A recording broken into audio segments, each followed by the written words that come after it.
Bonsoir à tous, bienvenue dans le JDE, le journal de l'économie. Ce soir, nous sommes à Pont-de-l'Arche, qui a longtemps été la capitale régionale de la chaussure. Je vous fais découvrir l'un des derniers producteurs, la plus ancienne fabrique de chaussures de France.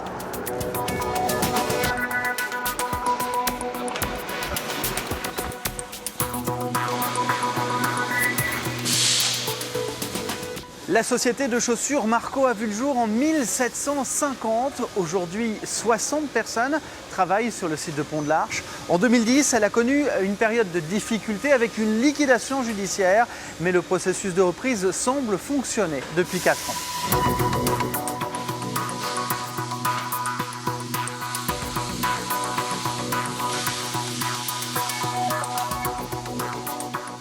Et pour en savoir plus sur Marco, je rejoins sa directrice, Morissette Lebras. Bonsoir. Bonsoir. Alors, vous avez repris cette société en 2010, mais c'est une entreprise que vous connaissiez déjà bien. Hein, oui, depuis les années 80 jusqu'à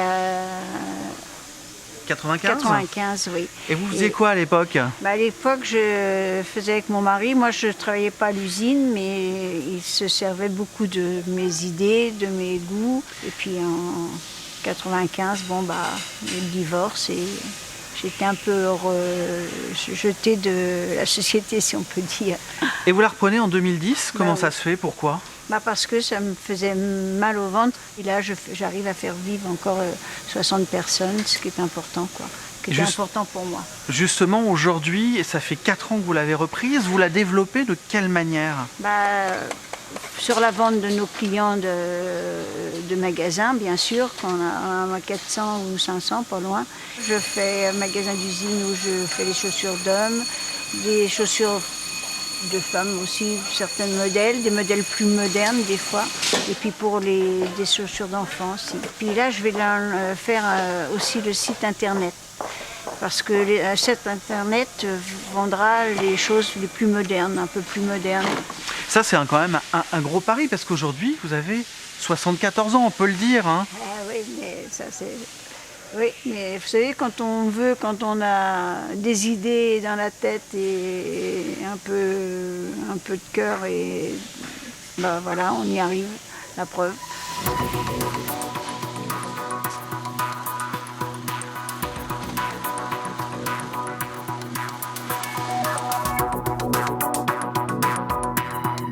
Nous voici à présent dans le showroom où vous pouvez exposer toutes vos créations et notamment les sacs. Ça, c'est vraiment votre nouveauté. Pourquoi ce type d'accessoire ? J'avais d'abord envie de faire que ça aille avec les chaussures en général, mais j'avais des modèles qui me plaisaient, que j'avais envie de faire et voilà. Comment ça se passe pour la création du coup ? Vous faites 2 collections par an et d'où vient l'inspiration ? Je crois qu'il faut avoir un peu de goût. Un peu d'idées, puis un peu de goût, quoi, un peu de goût. J'ai fait des couleurs qui s'accordent, qui vont avec les sacs. Vous voyez, pour les enfants, on met du rouge, du marron. Merci beaucoup pour toutes ces précisions. Comme chaque semaine, on fait maintenant le point sur le reste de l'actualité économique dans notre région, sans oublier notre offre d'emploi. Les brèves de l'écho, c'est parti. La société de logistique Buffard, sauvée par le tribunal de commerce du Havre. Elle est reprise par le groupe parisien Sorémy. Buffard, emblématique numéro 3 français de la traction portuaire de conteneurs maritimes, va donc perdurer, mais il ne restera plus que 43 salariés sur 90.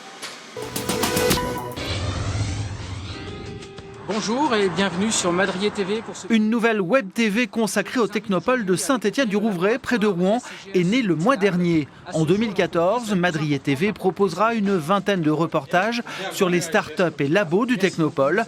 Rendez-vous les 1er et 3e lundis de chaque mois pour découvrir les dernières vidéos.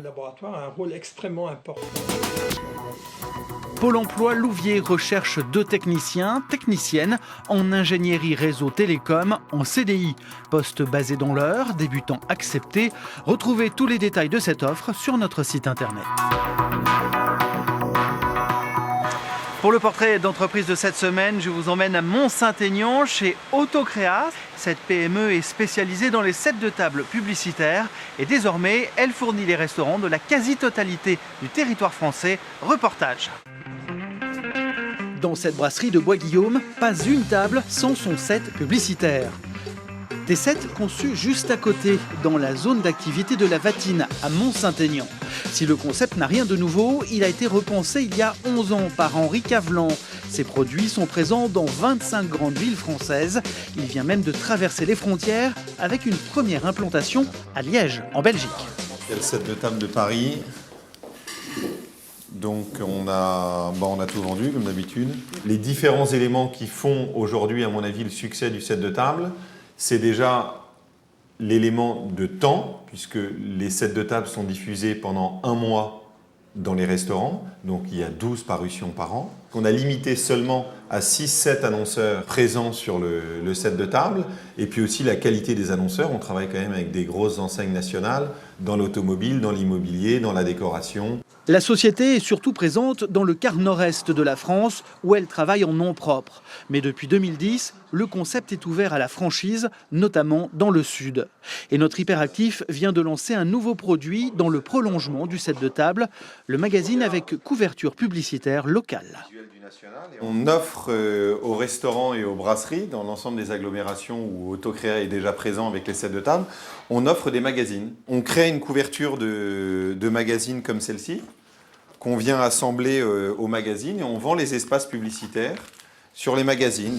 Un concept qui pourrait être étendu aux salles d'attente, de coiffeurs ou dentistes par exemple. Et pour la prochaine idée, il faudra attendre 10 ans, le délai moyen selon Henri Cavelan.